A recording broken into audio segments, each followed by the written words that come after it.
Nombre de diplômés dans l'enseignement supérieur. Vous avez la parole, monsieur le député. Merci, Monsieur le Président, Madame la Ministre, chers collègues. Récemment interrogé, le patron de l'ARES pointait le fait que le taux de diplomation dans l'enseignement supérieur de la communauté française n'évoluait plus depuis de nombreuses années, puisqu'il stagne à 43%, et c'est 43% des 30-34 ans seulement qui sont diplômés dans notre communauté. Monsieur Niquez, puisque c'est de lui qu'il s'agit, tirait à boulet rouge sur la formation au niveau du secondaire. Et il disait que, comme la formation du secondaire n'était pas optimale, mais forcément, ces jeunes n'avaient pas envie de pousser la porte, soit des universités ou de l'enseignement ou des hautes écoles, pardon. Je ne serai que partiellement d'accord avec lui dès lors que je pense, et je ne suis pas le seul à le penser, que l'effort doit être essentiellement porté au niveau du fondamental. Nous sommes un des rares pays d'ailleurs à financer plus le secondaire que le fondamental. Si on regarde les pays de l'OCDE, nous sommes d'ailleurs les seuls à aller dans ce sens-là. Et le troisième avis rendu par le groupe central ne dit pas autre chose. Donc nous sommes tous bien d'accord. On est aussi d'accord pour dire que la diplomation est quelque chose d'excessivement important, puisque ça fait partie de la santé économique d'un pays ou d'une région ou d'une communauté. Et donc, dès lors que l'on sait également que le pacte d'excellence, on est toujours en train de travailler dessus et la mise en œuvre, c'est donc pas encore pour tout de suite, je pense que sur la base de cet ensemble de constats, il serait maintenant urgent de déjà prendre un certain nombre de décisions afin que le taux de diplomation soit meilleur, puisque l'on voit que, par exemple, dans les pays scandinaves, là où nous sommes à 43%, eux seront plus à 50%. Et au niveau de l'Asie, on frôle même les 60%. Et donc, je pense que c'est vraiment quelque chose de plus qu'important pour nous, et il ne faut plus trop attendre, sinon c'est plusieurs générations qui, à mon avis, risqueraient de passer à côté. Je vous remercie. Et donc, pouvez-vous nous dire ce que vous comptez faire? Merci. Madame la ministre, vous avez la parole. Oui, eh bien, une fois n'est pas coutume dans l'enceinte de ce Parlement, je pense que je rejoins en bonne partie les considérations de monsieur Mouillard.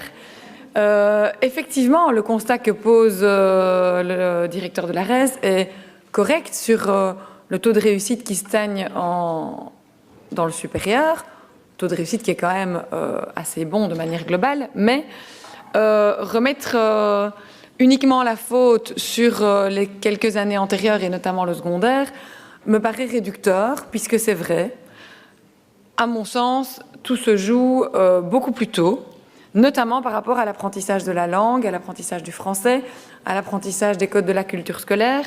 Et le pacte et l'avis numéro 3 a pris pleinement la mesure de cet enjeu, notamment avec l'aide des différentes études de l'OCDE qui montrent qu'on a un encadrement en maternelle et en début de primaire qui est inférieur à la moyenne, vous l'avez dit, alors que dans le secondaire, notre encadrement est supérieur. Donc, deux des mesures importantes du pacte, dont une qui va arriver très vite, c'est le renforcement de l'encadrement maternel, mais aussi l'importance de la fréquentation scolaire, d'un référentiel et la possibilité, quand on renforce l'encadrement, de ne pas simplement mettre un instituteur ou une institutrice, mais parfois une logopède, une puéricultrice ou un enseignant français langue étrangère, par exemple, pour mettre l'accent sur le français le plus tôt possible dans la scolarité. En primaire, mais vous avez évidemment le deuxième axe qui est important, et je terminerai par là, qui est l'enjeu du tronc commun, avec le renforcement des savoirs de base, dès le démarrage du tronc commun, et un soutien à l'orientation, qui pourrait aussi, à terme, permettre que les orientations, tant dans le secondaire que dans le supérieur, soient des orientations davantage construites sur le projet personnel de l'élève, ses forces, ses faiblesses, et permettent alors, quand l'orientation est meilleure et plus assumée, une meilleure réussite. Ce sont deux axes importants du pacte. Vous savez comme moi qu'ils seront mis en œuvre progressivement et de manière systémique. Donc il n'y a pas aujourd'hui de mesures qui vont être prises très spécifiquement pour répondre à M. Nicaise et vous me demandez qu'est-ce que vous allez lui répondre, mais tout simplement que oui, les acteurs du groupe central ont pris pleinement conscience de l'enjeu et dans les toutes premières mesures qui arrivent, dès septembre prochain, il y a ce renforcement en maternelle. Merci beaucoup. Monsieur Mouillard pour la réplique. Oui, merci Madame la Ministre pour cette réponse. Et moi, je comprends, hein, vous êtes à fond dans votre bébé, qui était déjà le bébé de votre prédécesseur, qui est le pacte pour un enseignement d'excellence. Et donc, chaque fois que l'on vous pose une question par rapport à des mesures à prendre, vous dites oui, on y travaille. D'ailleurs, dans ce cas-ci, par exemple, le troisième avis du groupe central l'affirme, il faut refinancer le fondamental, c'est là qu'il faut porter l'effort, etc., etc. Mais en attendant, ces constats, ils ne sont pas si nouveaux que ça, on les a déjà faits par le passé.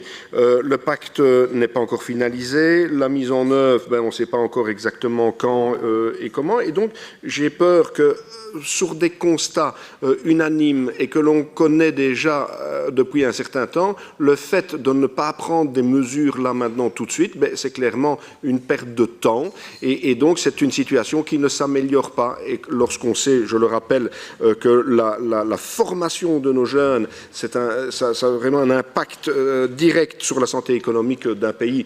Certains disent même qu'il faut inclure dans le PIB du pays la formation, mais on continue à passer à côté d'un certain nombre de choses et je pense que c'est malheureux. Je vous remercie.